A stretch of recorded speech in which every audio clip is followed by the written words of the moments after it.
I honestly think every game master in the tabletop role-playing game hobby would benefit from hearing my gaming advice videos, the majority being completely system neutral, and there's a reason why. I have some deep knowledge about running games that can be used for any game system, period. Things that I've learned over many decades that are not just spelled out in the books. Even though many people in the hobby seem to act like the game is more important than the people who run the game, well, we know the reality when you really think it over. The people are always going to be more important than the game.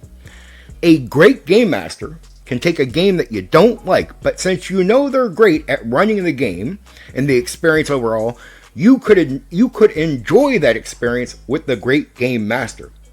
With a bad game master, you could take the system that you like the most, that you think is the best, give it to them, and when you go to play the game with them running it, that bad game master, it's going to be a bad experience in a bad game. I have gotten on WotC and the newer editions for producing really, really bad game masters, people who are not mentally prepared for the type of stuff they should be, and that's why they don't last long. They're not like the old school, right? From the old school, you get dedicated game masters like myself. That I quit really playing characters in the year 2000. I prefer only game mastering. And it's because of my old school experience and learning the game through that. Because for the hobby overall to work better, the quality of player and game masters that are produced from a gaming system, the way the people learn through that system and how they become, like as players and game masters, is very important to the overall hobby. And if a gaming system does not produce quality players and quality game masters, that system will suffer. And the people in that part of the hobby will suffer. Lack of gaming, lack of quality. You could see this, say, right now with 5e. I don't care how well your game is written. I don't care how much you think that game is better than the game, say, that I run, that I like. If your system does not produce the type of game masters that are required, so players just don't get games, they get good games, they get the system in the way that they want it because the quality of the person running it is on par to offer them that good experience. And for that person to become a dedicated game master like myself, that person has to not just be good, be produced as good, they need to enjoy what they're doing. And if your system does not produce good and people that enjoy what they are doing, like they find it to be work, your system has failed. I don't care. I don't care how well it's written. Because your system, there's no life to it. Like, it can be around lingering, but there'll be almost no gaming with it. Like, you have failed out of the box, and that's it. Look, a poorly written game, like just the way it's put in the book, regardless to how poorly written it might be, or even some broken parts of it that make it a flawed game, but broken parts you could fix, but they're there. Regardless, if somehow that system produces quality game masters, it's better than the system that does not seem to have the flaws that produce game masters that are not of that quality. Oh, anybody can game master, there's no doubt. And if you game master with your friends and family who are going to be sympathetic to mistakes you make, you could do this for decades without an issue. But 80%, if not more, of players are public players that don't have a group. They have nobody to go to. And so the majority of game masters end up being public game masters. People that got to go out and run the games for the strangers. If not, we don't even have a fucking hobby. The majority of gaming is public game mastering. That's it. So what's being produced there becomes very important to the overall hobby and to the majority's experience in the hobby, because the majority will be people without a group of family and friends. You are not going to be as forgiving to people you don't know when you're meeting them that way. It's not going to be like being open-minded with your friends and family, and people are not going to be as open-minded with you. So you better have somebody who is really responsible and knows their shit and good at this, who is going to sit at the front of that table and be the game master. That's required. And if you send out some half-assed person right? Like who's used to running at home. Here's what's going to happen to them, and I've seen this happen many times. They come to the public gaming, and they get fucking ripped apart. Their confidence is fucking destroyed, and they leave the hobby. I've seen guys that will run the game for their friends and family for like 8 years, step out into the public, never having the experience of players calling them out or going crazy, but that's what most players will do in the public, so you better be ready for some rough stuff or putting people in their place right away. They step out there, they experience that, and they fucking run away. And I get it. It's hard to be a public game master, because there's a lot of antisocial nerds that will just argue over nothing. I mean, there's a lot of it, more of it than what we probably want to admit. And do you know why in many cases there is no like 5e DMs? Like there's no WotC dungeon masters at a store. Like there's a lot of stores I still go to, shops, hobby shops, where there's old school games and other non-D&D tabletop role-playing games being ran, but there's no WotC games. Right? There's not 3rd, 3.5, not 4th, not even 5th edition. And there might be in some areas, but there's a lot of areas where you will not find this. And the reason you will not find WotC DMs is that there's not many. They burn out really quickly. And it's not just WotC. A lot of tabletop role-playing games fail at this. They fail at producing the right people. The designers don't get it. They don't there's certain details they don't understand. Like it's like, yeah, I get how well the game is written out. But does it produce the kinds of people you need to run it, to create that part of the hobby, to have people actively playing your game en masse?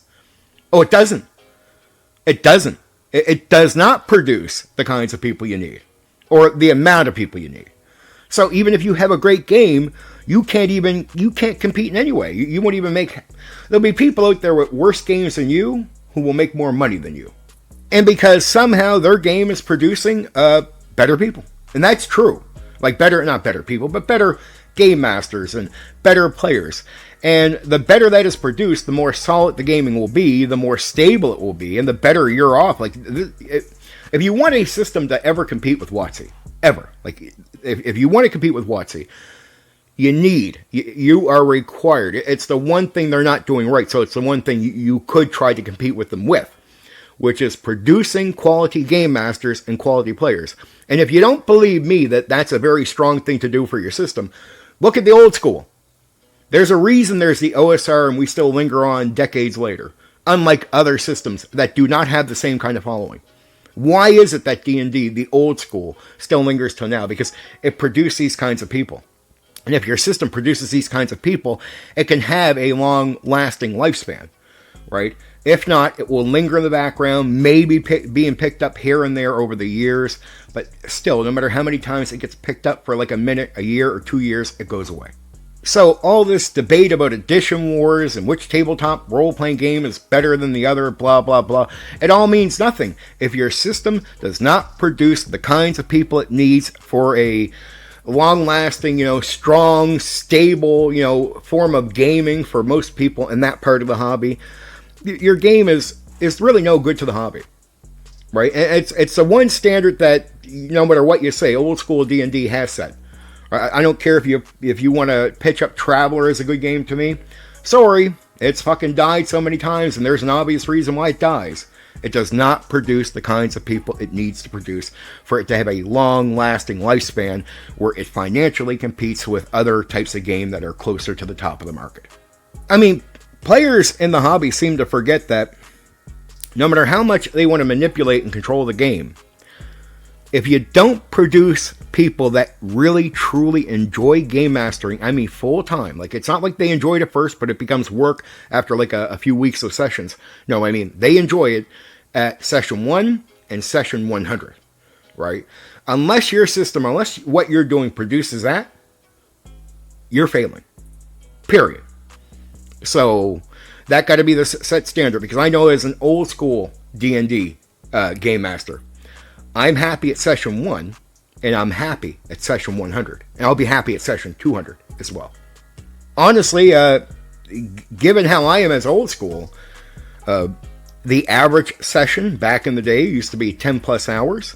And I wouldn't count what you're doing as a campaign until you hit session 50. Like, to me, everything else was either one-shots or short adventures. If you hit session 50, I will finally accept what you're doing as a campaign. Anyway, that's at the end of the day, no matter what I think about gaming systems and all the arguing or debates or whatever happens over this stuff, my main judgment on any game is what kinds of game masters and players is that game producing. Because that will tell you the success or failure of that game. And let's be honest, 99.9.9.9% of people in the hobby do not focus on what I just talked about. They don't focus on the kinds of people it produces. They don't bother. They don't bother. And that's their mistake. Right? Like, everything else means nothing. All the talk means nothing. If your system does not produce this, I don't care how great you think the system is. It's trash at the end of the day because it's not producing the people you need. You need these people. And you can't... See, that's the great thing about tabletop role-playing games. It's the one thing I love about them. You can't half-ass and get the best experience out of the game. You can't play casual. You can't... I mean, you can go ahead and do it, and you can have fun with it to a degree, but it will never be as fun as taking the game serious, and you'll never get the most out of the game as you would taking it serious if you're sitting there being casual. And a casual approach does not produce good players or good game masters. So that's poisonous for people to do, because your system could be producing great people, but if you approach it in some casual way, yeah, I mean, you end up becoming shit for no good reason.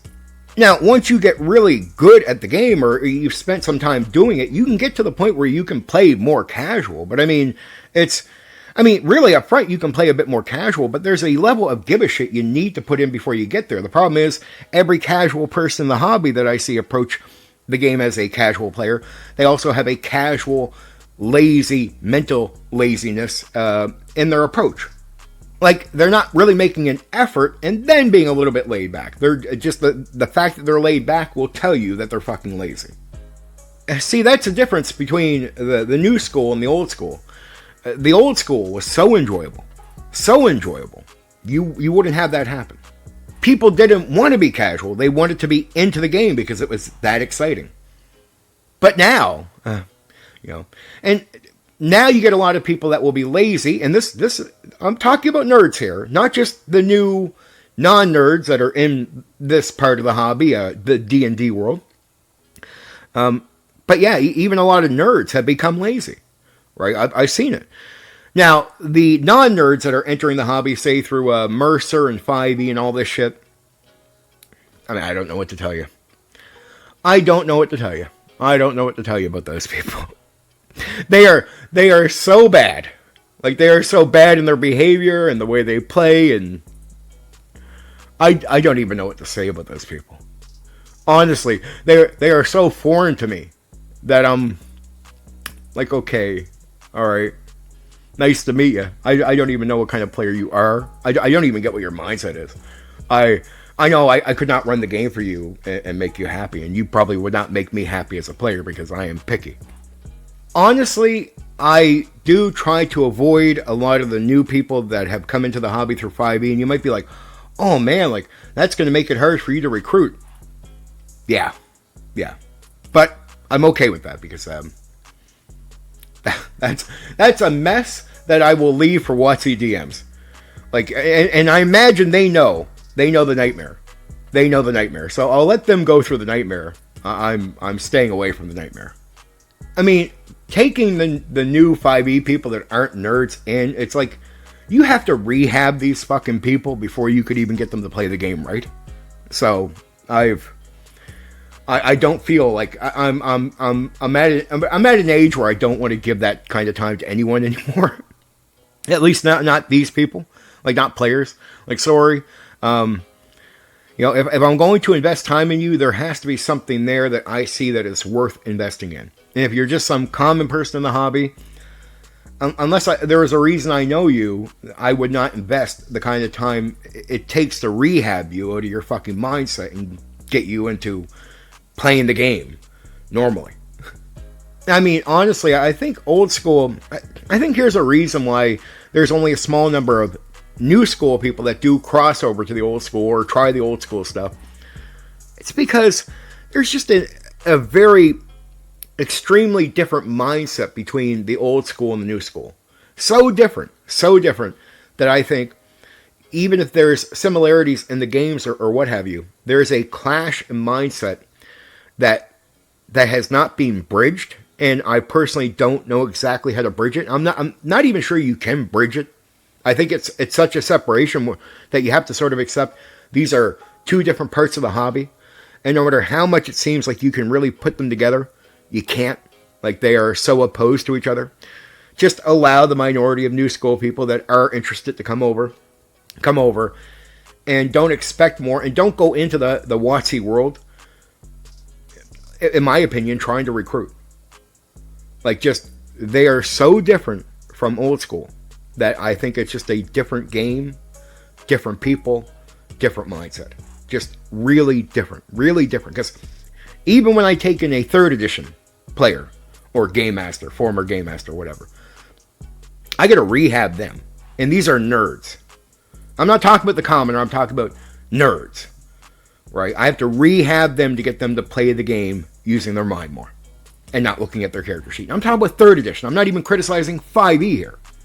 Now, it's been the same through 3rd to 4th to 5th, and you got to rehab every kind of player there is in there.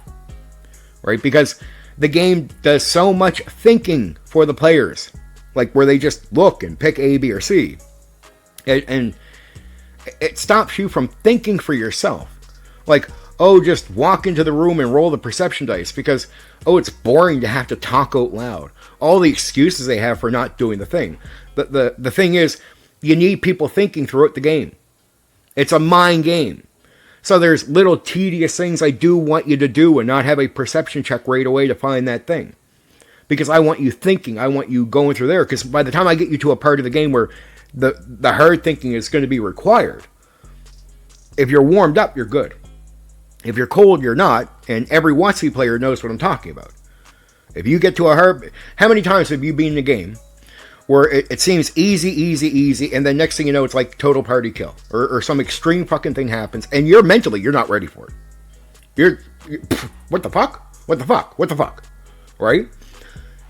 The difference is in a game like mine, even if it's shocking that the thing is happening, you'll be ready for it. You'll be ready to think. Right? You'll be ready to compete with that thing. Right? Now, and you can call what I'm doing boring or have all this criticism, but the thing you're doing in the WotC game, by bypassing it, is destroying the minds of the players. You're taking intelligent people in that case, and you're numbing their minds out so much that you make them stupid during the gaming session. So you take somebody who can be more intelligent, and you stupefy their fucking mind before a gaming session. In a fucking mind game, where the mind game requires their best. And their best is good enough, but they're not going to bring their best. Because their minds have been numbed out from choice A, B, C, whatever the fuck, right? Where the game is telling you what to do. Oh, you rather the rules be explained in the game book so we know what is exactly going on. I don't need to explain anything or think for myself. The game does all the thinking for me. Well, that's always been true with WotC. That's always been their attempt, right? It is to open the game up to a wider group of people. And the company WotC assumes that most people are not really hard-thinking people. So they've dumbed the game down, as everyone knows. Even WotC people accept this.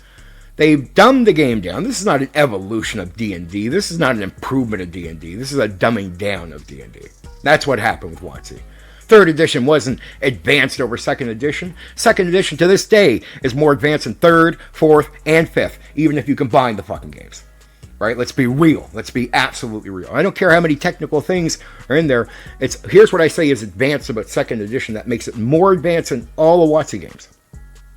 It forces players to think for themselves. That is the entire point of the mind game. To make players think for themselves. This is not a video game, an MMO. I don't want you having choice A, B, or C.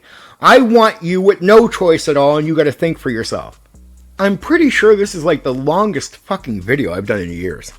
I haven't done a video this long in forever. I don't even think I have a video up on this channel right now that is this long. Right? Like, wow. I mean, going on 20 minutes. Almost 20 fucking minutes. Okay. Well, now you know where I stand. right? When it comes to judging games, tabletop role-playing games, and all that jazz. I look at what it produces, right? And it needs to produce the right people. If not, say goodnight, right? That's the most important thing. And, yeah. All right, forget it, because I could just keep talking for hours. That's my issue. I could talk for hours on this. Anyway, for now, take care.